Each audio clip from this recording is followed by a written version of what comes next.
Jordan, welcome to the show. How's it going, Josh? It's good. I'm really glad to have this conversation with you. We've gotten to know each other a little bit through the Techstars program, and I've been looking forward to this conversation for a long time. Me too. Let's talk remote. All right, let's get down to it. I love it.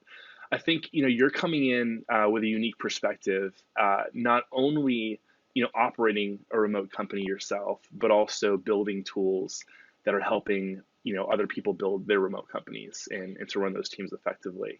So tell me a little bit about what you're up to at Parabol and just kind of what you're building and who you're building it for.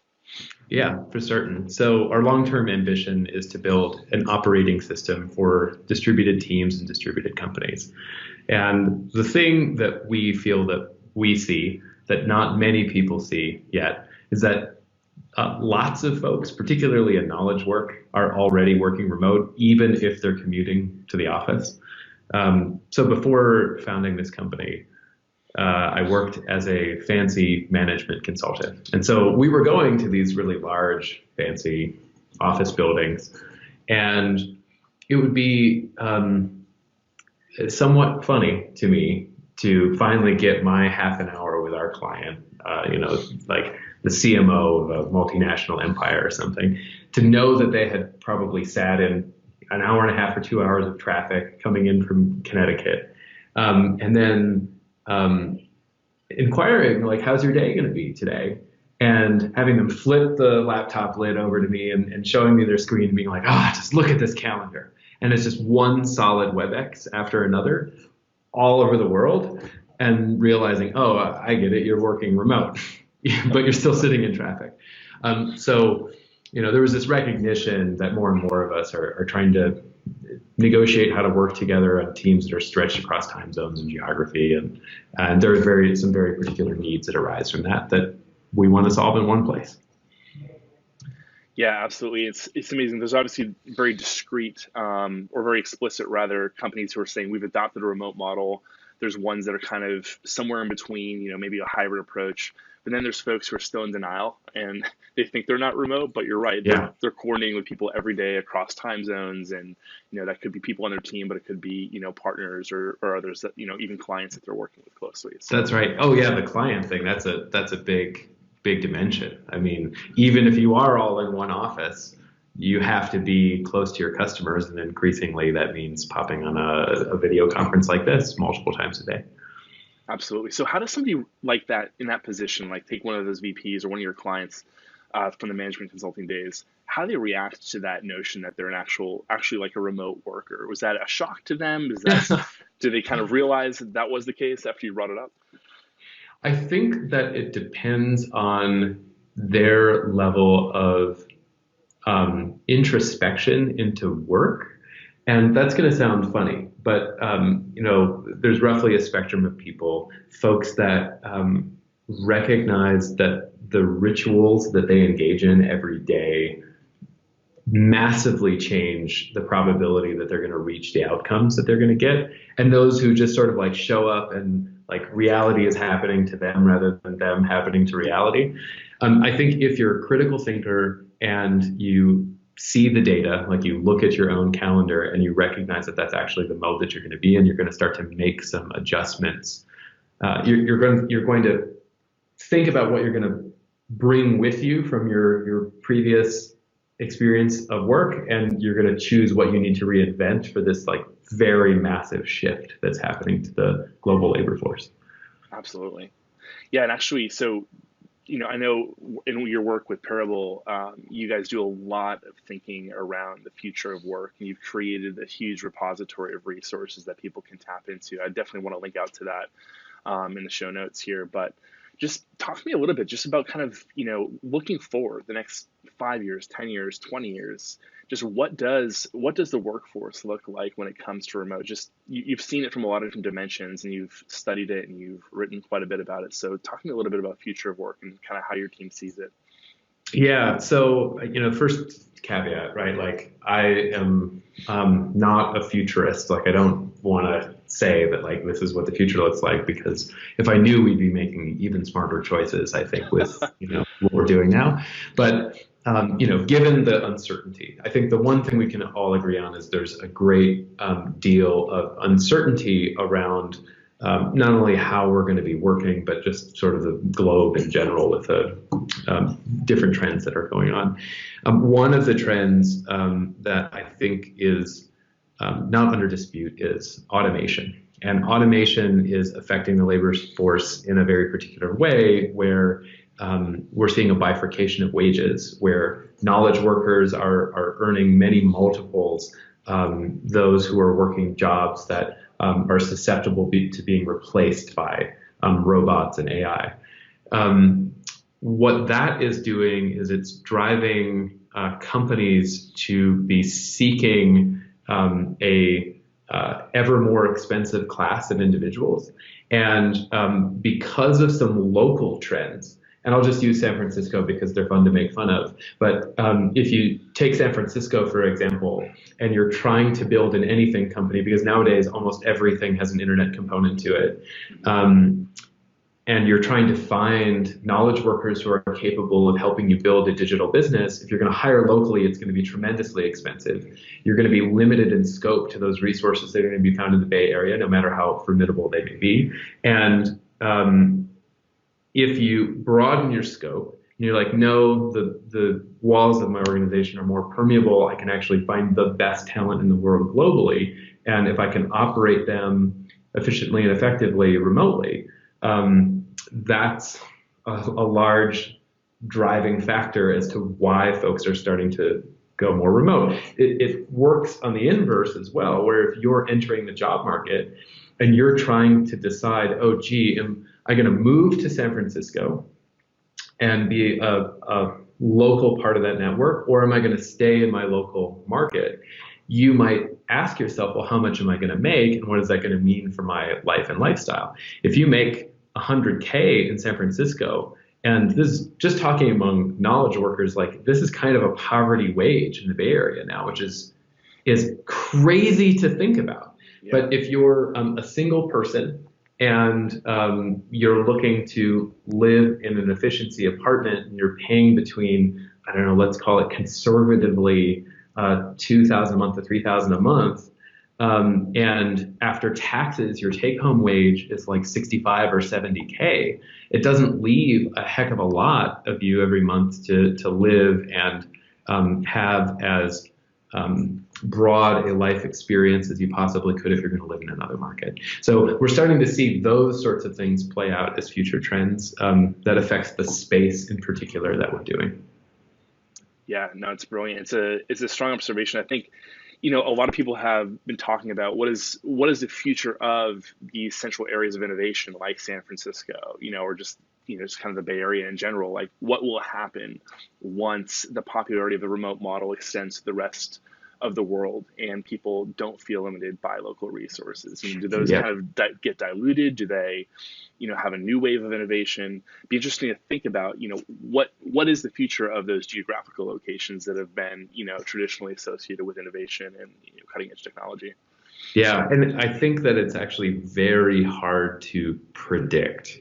And, everything runs in cycles. We just don't know how long the cycle is in the Bay Area. We don't know if there's another industry that is, likely going to be built on the platform of the internet, but there might be a whole other industry town that we can't even imagine that might form somewhere, or it might be completely virtual. We don't know. But I think that there are two bets that we're willing to make as Parabol. One is that more people are going to be doing this in the future in order to collaborate and do the things that they normally would have done while inhabiting the same space. And our particular concern right now is about holding really productive meetings and just staying on track as to who's doing what.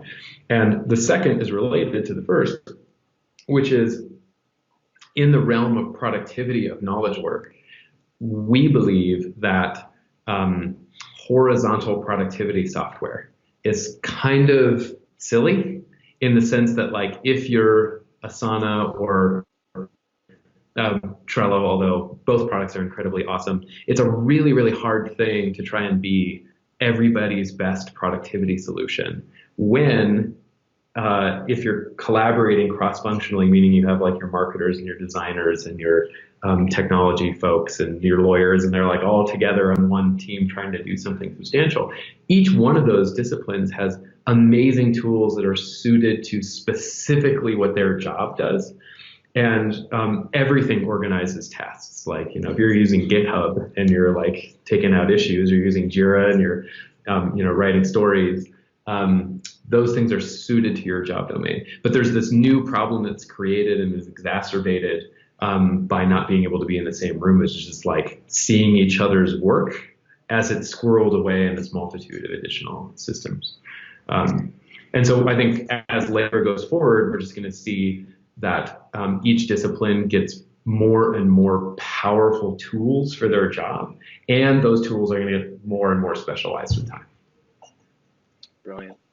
Yeah, so as you're thinking, let's think now just kind of in the seat of somebody who's starting to build and orchestrate a team, you're early stage, maybe you're a product-focused team, and you need to hire some of your first team members that are going to be remote. You've bought into this model, you're excited about having access to a global workforce. Let's just say, what are some of the top skills, or what is the top skill that you're looking for, regardless of position, regardless of, say coding ability or what have you, or sales ability? What's kind of like one underlying skill set that you look for in particular for folks that are going to work remote? Wow, great question. Like if I could boil it down to one, it would be your ability to communicate. But that in itself is broken down into skills that are particular to the domain of working remotely. Well, let's talk about the job to be done first. So the job to be done when you are hiring somebody in a company, no matter what, is to, of course, be able to leverage their capabilities, whatever they're bringing to the organization, together with everybody else. But in order to do that, you have to have a foundation of trust. And the thing that is super particular and weird about remote work is that it flips the trust equation on its head, where in traditional work where you're all co-located, your hiring process might vet people through the funnel so that you feel just good enough where you would have them in. And then, there's this process of having them sort of prove themselves out over time, and you layer trust on them, and maybe you level them up through the organization. You give them more and more responsibility. What's weird about remote work is that when they start, you don't get to observe them right next to you. Like, you just sort of trust them. Like, you might ship them a laptop. You might trust them with all the vital key material to like mess up whatever systems they have, access to your bank accounts, spending, the servers, like whatever. You've got this, you have to take this leap of faith with people. And, conversely, like when you are working at a remote company, you just go from interviewing on your couch often to then that becomes your office working for that company. And that's weird. So communications comes into it in that folks have to be able to demonstrate the ability to empathize and respond and share by default in a way that preserves team safety across time zones. Meaning, like, I will likely not let a note hang in Slack that is going to make the entire company feel unsafe for an entire day, because after I've like pooped that thing in the channel, after I've just left it there in the corner, everyone is going to have to deal with it. And it's hard to interview for that and find that skill. But once you have it, it's amazing what sort of returns you can see. That's great. So what do you think, like, as you're thinking through vetting people for that skill of communication and being able to, rapidly build trust and having communications kind of support that, when you're hiring folks, are you, corresponding over email for a little while? Are you doing chats? Like, how do you kind of try to vet for some of those things early on, so that you're not just throwing somebody in? And you're, I guess in a way, kind of how are you mitigating a little bit of the risk of being able to identify for some of those key traits? Yeah, it's a great question and a super hard one. So let's say that there are two skills that we look for. broadly, we're always looking for like, fit for role and fit for organization. But let's talk about fit for org because obviously it's more general. Um, we're testing across a value system that we have established. And although I believe that you should hire like 20% off your values to encourage diversity as well, like there are some values that are non-negotiable. For us, those two values are the ability to write and the ability to empathize. Empathy is super hard to test for in a short period of time, but there's a hack that we've developed at our company that has been serving us pretty well. And it's a series of questions that goes like this. You say, hey, listen, what I'd like you to do is I'd like you to imagine a time when something in your professional life just hasn't gone well. And, people got heated and people felt bad. Can you think of that time? I don't want you to tell me. I just want you to think of that time. And so I give them a minute and they think about it. And I'm like, all right, tell me the story. And that's a nice thing because it also teaches people's ability to summarize, which is good. So they tell me the story in detail, like, the beginning, middle, and end of what happened. And then what I say is, I said, great, great, great. Now, normally this kind of question, because people prepare for it, is sort of like what did you learn or what would you have done differently? And I'm not interested actually in that at all. What I'm interested in is I want you to now take the position of the other person. I want you to pretend that you are inhabiting their head and you're looking out their eyes and you have their ears. If they were to tell me that story, how would it be different than the first story that you told me? And if they can convince me that they are actually playing back like a mental model of another person, then I'm going to score them in the empathy column. That is brilliant. I'm absolutely stealing that. And I hope Oh everybody yeah, who's listening to please. this is stealing it as well. Yeah. So No, that's empathy. Yeah. no, that's great. So Um, then on the writing side, please go ahead. yeah. So writing. Uh, okay. First, why is writing important? Writing is important because when you're all in an office together, and you don't have to write, you can rely on oral tradition. And we as humans are like really, really good at it. We've been doing it for tens of thousands of years. It's like, don't leave your food in the fridge. Show up to the meetings on time. This is how we do things. Or even positive feedback, like, oh, great job. We want to see more of that sort of thing. You can rely on the spoken word. As soon as you insert distance and time, you have to find these like durable artifacts that you can pick up and look at later. And certainly, video plays a role, but writing is really the thing that becomes important.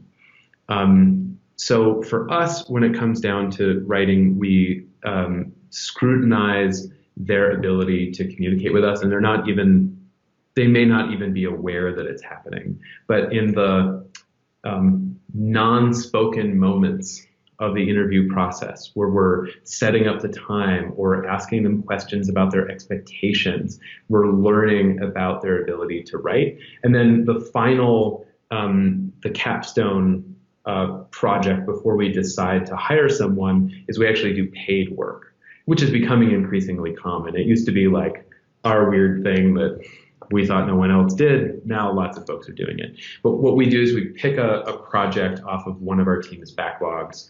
We have them literally work with the team, and we run them through like a very lightweight onboarding. And we see, do they proactively communicate? We don't want to have to train people into that. Are they broadcasting what they're up to, where they're stuck? And are they seeking information themselves after we've pointed them to the repository of where it is? And those two behaviors tend to be a pretty good proxy for if we're going to make a good choice or not. So helpful. Yeah, and I know a lot of other companies have adopted that kind of try before you buy approach, which is really beneficial for both parties because they get to experience what it is to work with your team as well and see if that's going to be a fit. And it seems to be an advantage over, just traditional kind of in-office work, right? Where you do have the ability for somebody to maybe moonlight a few hours a week while they're still at another job and kind of try this out. And it does kind of allow for a little bit of a bridge between the two Yeah. worlds. We've gone actually one step beyond that, and I hope that over the course of our company that we are continuing to push the boundaries of labor because we don't know what the world is going to look like in the future, but we would rather be on the forefront of it than trying to do a fast follow. So one of the trends that we've been watching for a long time is the rise of the gig economy. And there are many more professional freelancers now than there ever have been in history.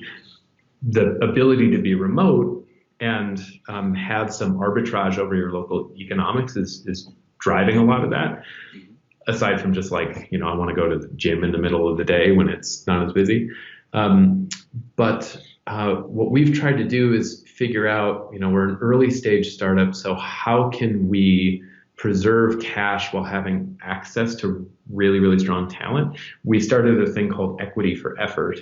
And as far as we know, we're still the only weirdos doing this. And what happens is our project is open source. Our backlog is open and public on the internet. A bunch of stuff is just labeled help wanted.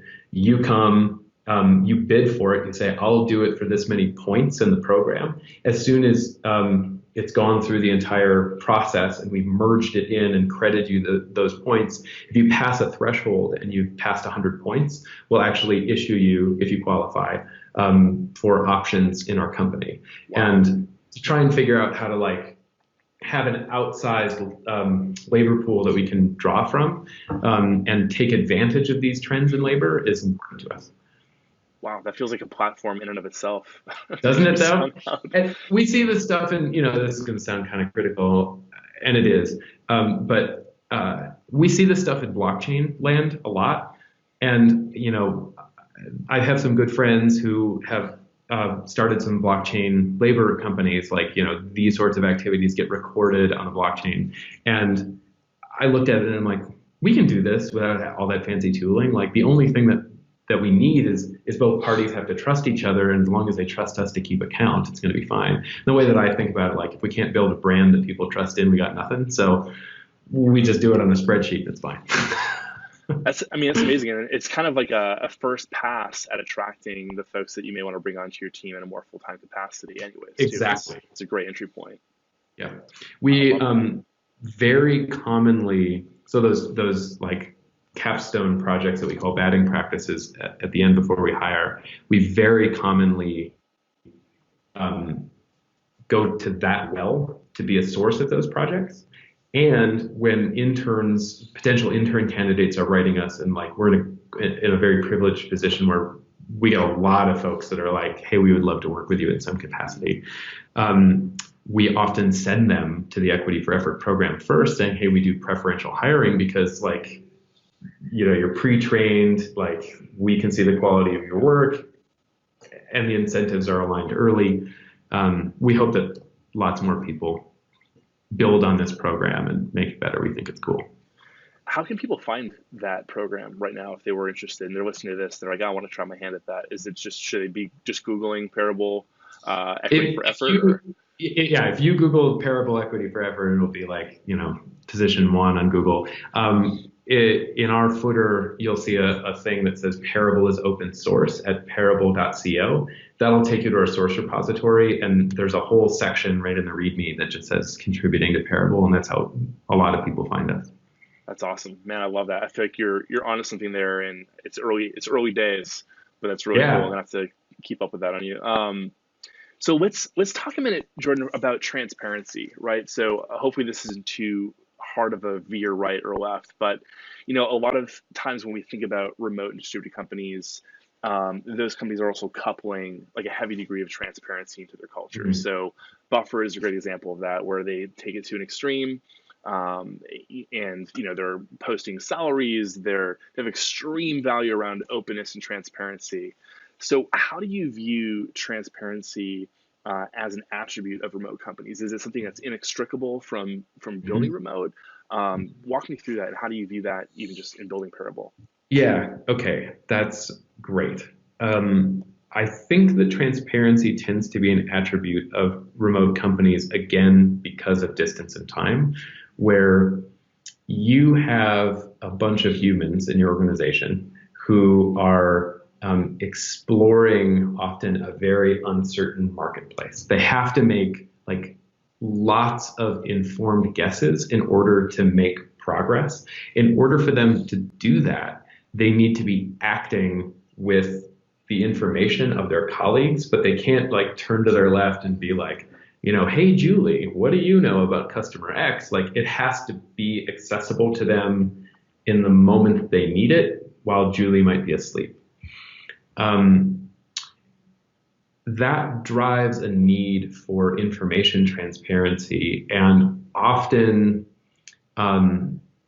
because that information transparency is tied up in a culture that's trusting, there's a correlation between the degree and amount of information that is also shared. Like we trust you so much that we trust you to know what everyone else makes. We trust you to know, all of our customers and what our margins are on them, and so on and so forth. And I think that's how to some degree, that's how you get a buffer. Which isn't to say that, people's, like the founders' value systems don't play into it, because they absolutely do. But I think there's also a correlation of like highly trusting individuals being able to start remote companies. Normally the founders of fully distributed companies, or I heard one just a few weeks ago, fully remote organizations, or frogs, which was cool. It's got legs. Yeah, it's cool. There's a great post by the CEO of Remote Year on the rise of the frogs, which is cool. These folks tend to be trusting by default, and therefore, I think they self-select into fully distributing working context. Anyhow, so. I think that's why we see transparency and why it's important. But then once you have it in place, it enables you to do things that other organizations can't. And it also forces you to build systems that other organizations don't have to contemplate about when trust is violated, like when transparency is violated. Meaning like, oh, you should have shared that, but you didn't, or you've taken information and you've misused it, and that's super interesting as well. Yeah, I like that idea of people self-selecting, and it does attract a certain type of person who's just even practically, like you alluded to, you need to document what's happening so that other people can pick up the baton and run with it, and that just, like you said, self-selects for a certain type of person to be drawn to the company. Wow, that's great. So walk me through a little bit then, just as you're thinking about building a team, as you're giving advice to others who are doing this, what does the onboarding process look like? You've alluded to it a little bit already, just around kind of that, initial maybe gig that you're giving somebody, and there's this back and forth. But after somebody signs on and they're like, we're going to go, full time with Parabol, what does the first 30, 60, 90 days look like? All right, so I'm going to say something kind of funny that might seem contradictory to everything that I've said before this point. I think that it's important to onboard people in person. And we do it. So we have a team retreat that's roughly once a quarter. And we try to, although we haven't done, we're tiny, so we don't do hiring all that often. When we've hired folks, we try to have them start at the team retreat. The reason for this is there's a phrase that I've heard called upgrading the bandwidth in remote companies, where your default is super low bandwidth. It's like typing a chat message. If you need to upgrade the bandwidth more, you might create some kind of an artifact. So you might write a document, or you might draw a diagram. If you need to upgrade the bandwidth even more, you might have a voice call, and then like video call, and then the last step is you get on an airplane. I think that you want to spend all the bandwidth onboarding somebody and really engaging them as a human being, and trying to very intentionally build as much of a relationship with those individuals as you can. So that's really critical. The next thing that differs, I think, in a remote context about onboarding somebody is how it is that you onboard them to the rituals of the team. And the first premise is that there's like no solo actors in our company. Like there are no mercenaries who are teams of one who are like off somewhere. Like Parabol has a purpose that's bigger than everybody, and we're all contributing to that purpose. And therefore, it's really important for us to broadcast and get feedback on our actions. And in order to do that, we have to stay together on a cadence. And so it is for us like nigh religious. You know, like if you're taking the Sabbath on Friday, you know, we have an equivalent ritual or set of rituals over the week. So for us, the way the whole company works is each team, and right now there are 3 teams that are fully within the organization. We have the executive committee, we have the growth team, and we have the product team. Each of those teams runs on a 2-week sprint cadence. At the very beginning, when we kick off, we decide what the goals of that sprint are, and we pull stuff over from the backlog to decide, you know, what is at the top of our list to do as a goal within that 2-week sprint window, and we invent any new tasks that we need to complete to enable the ones that we're pulling over. And then at the end, we run a retrospective and we share out our progress. And that's sort of the cultural non-negotiable when you hire someone, is you need folks to participate in that cadence. So that for us, what that means is that you get an onboarding buddy, and that onboarding buddy is going to spend 15 minutes ahead of each of those meetings being like, here's the ritual you're about to take part in, here's the reason why we do it, and this is how you do it. And then they come in and they're able to act. The last bit is we have a strong I do, we do, you do pedagogy, and lots of our meetings run on like a facilitated choreography, and that keeps us really efficient and really tight. And I don't facilitate everyone. Like just because I'm one of the co-founders doesn't mean that I lead the meetings. We pass that around so that culture is evenly distributed. And if you're a new employee, we're going to ask you on your second meeting to lead it with help from your onboarding buddy. By the third meeting, you're going to be able to lead it, and that's going to make the culture spread more evenly. I love that. I got to ask you real quick. So just to clarify for people who may not know what the word is, but retrospective rather. What does that look like just in general? Because I know it's pretty central to the product right now too. Oh yeah. Thank you. So, all right. So for folks who don't know what a retrospective is, you may have heard of like a lessons learned meeting or a postmortem. The idea is that whenever a group of people work together, there's always stuff that you could have done better. And there's always stuff that you want to acknowledge so that you keep doing it for next time. And often in working culture, and hey, I myself am guilty of this, sometimes you don't give yourself that ritualized moment to like pick your head up and figure out what it is that you actually have learned and what you know.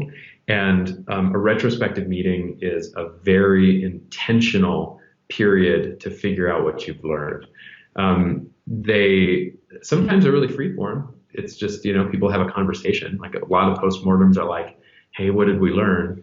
What Parabol makes and the part of our product that most folks use is our free retrospective meeting process. So people join a meeting link, and there's essentially a easy step-by-step guide that leads people through figuring out, you know, what could have gone better and what went well, finding themes amongst the things that people contribute, and then having very targeted discussions to see if there's any takeaway actions that people need to update. If they're a super disciplined remote team like us, that means that like the written documentation for, you know, how to ship code into production might get updated. Otherwise, it becomes part of often for teams, it becomes part of the oral tradition of like, okay, I'm going to remember next time that I'm going to send that note off to the testing team just as soon as I have committed the last bite to this week's release or however it is. I think as a leader, just, in my own company, I love this idea of a retrospective because it's making meetings measurable, right? And if there's crickets at the end of that, that you probably spoke too much, or that you didn't come in with a clear agenda, you didn't come in with a clear purpose. And I'm interested if people take you up on that, that kind of trial, and they're able to check this out, try it out for a couple of weeks, how many meetings would end up going away because of that feedback loop that says, hey, we probably shouldn't have gotten together in the first place. Yeah, it's funny the amount of elaborate investment that leaders will put into improving team culture. They'll like mandate everyone takes this survey, and then they're gonna like create subcommittees, and they're like gonna do all this like crazy stuff. When really, if they were just to dedicate like a half an hour to 60 minutes every couple of weeks to just surface what's most important and then take care of it, 80% of that stuff goes away. So you run retrospectives today?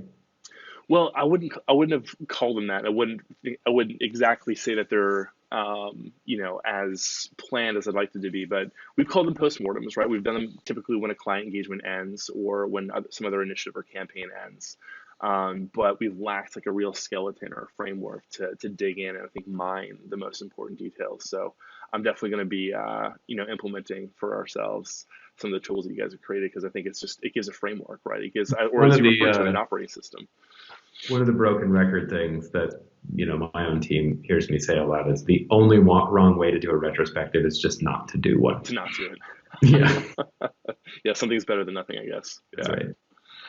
Well, listen, man, I know we've only got a few minutes left, and I really did want to dive in before we end just into what your retreats look like, because it's a common thread in almost every, founder that I've spoken to that's got a remote team is like, it's just essential that they're getting that in-person time together. And the interval obviously varies, but, as you're thinking about how you structure that time, like how long is it? What's the balance between work and play? Just, are you guys super disciplined with every minute, or is there a lot of open space? So here's a really funny thing. And I want to admit, I'm not sure that we do retreats as well. I'm certain that we don't do retreats as well as we possibly could. Last year, I reached out and I spoke to like 25 fully distributed organizations just because I wanted to know, like, how do you do stuff? And, just naming a few, like Zapier, Hotjar, DuckDuckGo, the search engine. The common theme is everybody gets pulled together for an in-person retreat at least once a year and often more. The next trend that I noticed among these folks is that everyone starts, like when they're a small team, trying to do work. Like, design is so much easier if we just like have the whiteboard, we can all see it together. And I totally get that. But what folks realize is as the company scales, that the real job to be done is to reinforce the human relationships. And so these things tend to turn into vacations for folks. And I can't remember which company it is, but there's one now that also reserves like half the retreat for bringing spouses and kids. And it's like just more like a get together. And I find that really fascinating. I think that the retreats are highly culturally specific, but I'll talk about ours. So ours has 3 components. We look backward, we look forward, and then we decide what we're going to do next. And those are the 3 big themes of the days. And when we are looking backward, that's going to be inclusive of looking at all of the metrics that are measured over a longer frame, where like looking at them quarter over quarter versus week over week or month over month makes sense. And it also means surfacing tension that has existed within the team that has just been difficult to share asynchronously, and then processing that tension into some sort of constructive change that we can go and try and see what the trade-offs are of the new thing. Like our vacation policy sucks, we need to change it, that sort of thing. Right. Looking forward for us is figuring out where we need to go, like what are the most important things for us to accomplish, and then what to do next.